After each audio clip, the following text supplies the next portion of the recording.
नमस्कार दोस्तों, स्वागत है आपका मेरे चैनल कॉमिक्स लाइफ में।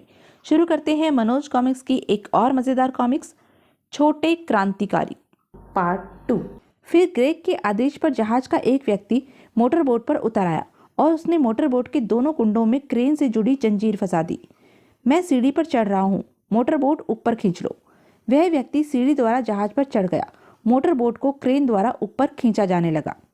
कुछ ही पलों बाद मोटर बोट जहाज की डेक पर पहुंच गई। लो, तुम लोगों की मोटर बोट भी आ गई। अब चलो, चलकर खाना खा लो। लेकिन तुम लोग एक बात का ख्याल रखना, इधर उधर ताक झांक करने की कोशिश मत करना। आप चिंता न करें अंकल, हम कहीं ताक झांक नहीं करेंगे। आरिफ और उसके साथियों ने डटकर खाना खाया। उसके बाद कैप्टन ने उन्हें एक कमरा दे दिया। तुम लोग इस कमरे से बाहर आने की कोशिश नहीं करोगे। हम बाहर आकर क्या करेंगे अंकल, हमें तो नींद आ रही है, अतः सोएंगे। कैप्टन कमरे से बाहर निकल गया और बाहर से दरवाजा बंद कर दिया। अब क्या होगा? कैप्टन ने तो दरवाजा बाहर से बंद कर दिया है। श्श, धीरे बोलो, हो सकता है बाहर कोई मौजूद हो। आरिफ फौरन दरवाजे के पास पहुंचकर बाहर की आहट लेने लगा। लगता है कैप्टन ने बाहर किसी को खड़ा कर रखा है। थोड़ी देर बाद वह दरवाजे के पास से हट गया। क्या हुआ? बाहर दरवाजे के पास कोई खड़ा है। ओह, हमारी सारी उम्मीदों पर पानी फिरता नजर आ रहा है। चिंता मत करो, पहले जहाज को नष्ट करने की कोई योजना तैयार करते हैं, फिर यहाँ से निकलने की भी सोचेंगे। चारों चुपचाप लेटकर जहाज को नष्ट करने की तरकीब सोचने लगे। किस तरह कमरे से बाहर निकलकर जहाज को नष्ट किया जाए। काफी देर बाद आरिफ के दिमाग में एक तरकीब आ गई और उसने वह तरकीब सबको बता दी। समझ गए?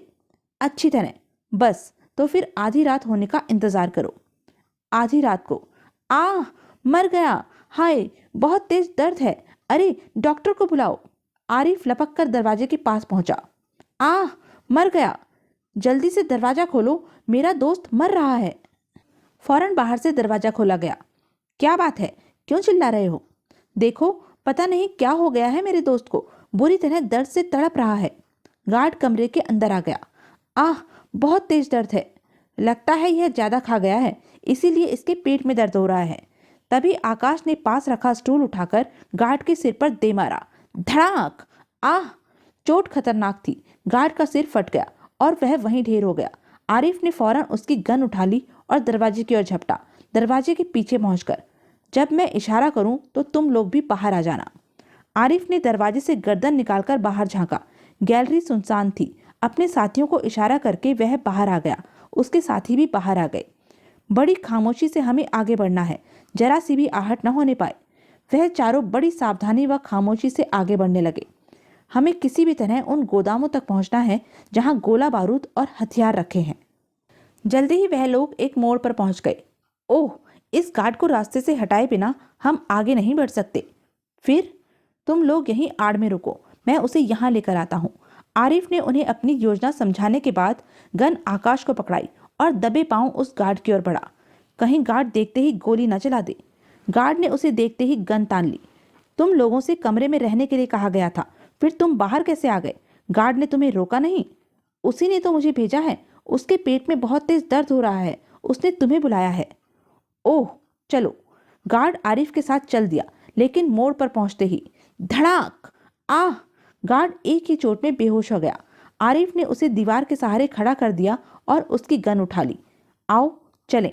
वाह, अगर कोई इधर से गुजरा तो यही समझेगा कि यह दीवार से टेक लगाकर सो रहा है। इसी तरह उन्होंने तीसरे गार्ड को बेहोश किया और उसकी गन भी ले ली। फिर वह चौथे गार्ड के पास पहुंचे। तो तुम लोग? हाँ, यदि तुम अपनी भलाई चाहते हो तो अपनी गन हमें दे दो और हमें उन गोदामों तक पहुंचा दो जहां गोला बारूद और हथियार रखे हैं। मुझे नहीं मालूम गोला बारूद कहाँ रखे हैं। ठीक है, इसे गोली मार दो। गार्ड बुरी तरह घबरा उठा। तो ठहरो, मैं तुम लोगों को वहां ले चलता हूँ। शाबाश, तो जल्दी चलो। गार्ड उन लोगों को लेकर एक तरफ चल दिया। अगर तुमने कोई गलत हरकत की या चिल्लाकर अपने साथियों को होशियार करना चाहा तो हम बेहिचक तुम्हें गोली मार देंगे। जल्दी ही गार्ड उन्हें लेकर एक नीचे जाने वाली सीढ़ी के करीब पहुंचा। सामने गोदाम है, तुम दोनों इसे कवर किए रहो, हम और आकाश नीचे जा रहे हैं। ठीक है, जाओ। आरिफ और आकाश आहिस्ता आहिस्ता नीचे उतरने लगे। जब तक जान पर खतरा न बनाए तब तक गोली मत चलाना। ठीक है।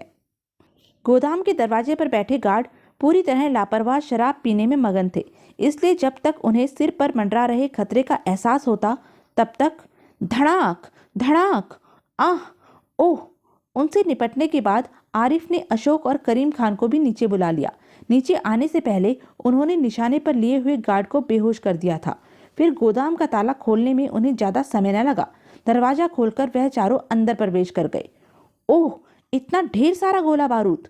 हाँ, यह सब हमारे देश के खिलाफ इस्तेमाल होगा। जब बचेगा तभी तो इस्तेमाल होगा ना।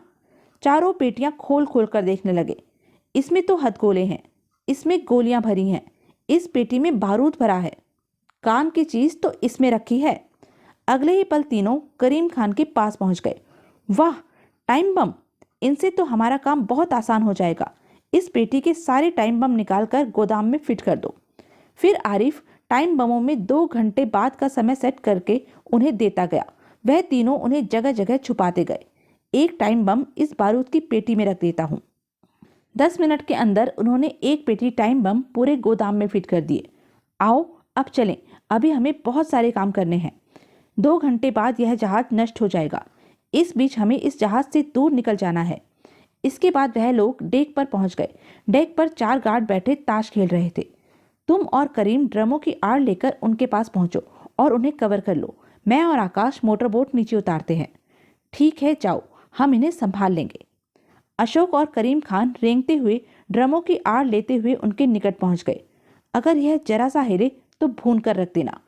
आरिफ और आकाश भी रेंगते हुए इस जगह पहुंच गए जहां उनकी मोटरबोट रखी हुई थी। जल्दी करो, समय गुजरता जा रहा है। आरिफ क्रेन के पास पहुंच गया।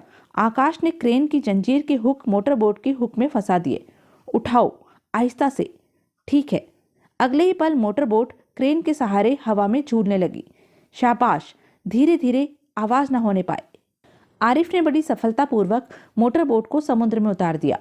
अब इसमें डालने के लिए पेट्रोल का इंतजाम करना है। पेट्रोल तो जहाज पर ही मिल जाएगा। दोनों उस जगह पहुंचे जहां पेट्रोल का स्टॉक रखा हुआ था। वहीं उन्हें पेट्रोल से भरे 2 जैरकैन भी मिल गए।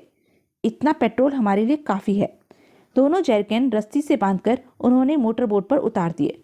तुम नीचे उतरकर मोटरबोट में पेट्रोल डालो, मैं उन दोनों को बुलाकर लाता हूँ। ठीक है, जाओ। आकाश सीढ़ी लटकाकर मोटरबोट पर उतर गया और मोटरबोट की टंकी में पेट्रोल भरने लगा। अब तक तो सब कुछ ठीक ठाक हो गया, लेकिन कहीं अंतिम समय में कोई गड़बड़ न हो जाए। लेकिन कोई गड़बड़ नहीं हुई।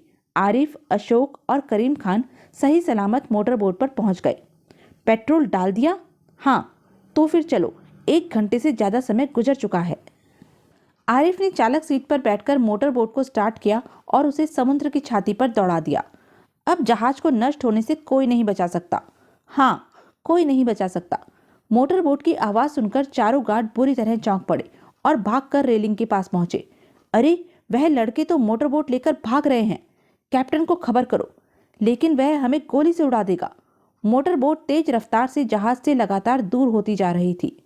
बम फटने में सिर्फ 30 मिनट बाकी हैं। 30 मिनट बाद, हा हा हा, ठीक 30 मिनट बाद, जबकि मोटरबोट जहाज से काफी दूर हो चुकी थी, जहाज में लगे टाइम बम फटने लगे और समुद्र में एक भूचाल सा आ गया। धड़ाम धड़ाम धड़ाम। पहले धमाके के साथ ही आरिफ ने मोटरबोट को रोक दिया। हथियारों से भरे इस जहाज को नष्ट करके हमने अंग्रेजों को बहुत बड़ी शिकस्त दी है। हाँ, यह हमारी बहुत बड़ी जीत है। आरिफ ने मोटरबोट को फिर स्टार्ट कर दिया। हमारे साथी और क्रांतिकारी जहाज नष्ट होने की खबर सुनकर बहुत खुश होंगे। उधर दिनेश और उसके साथी क्रांतिकारियों के सरदार का पता लगाने के लिए जैक्सन के घर व कमिश्नर के ऑफिस पर कड़ी नजर रख रहे थे।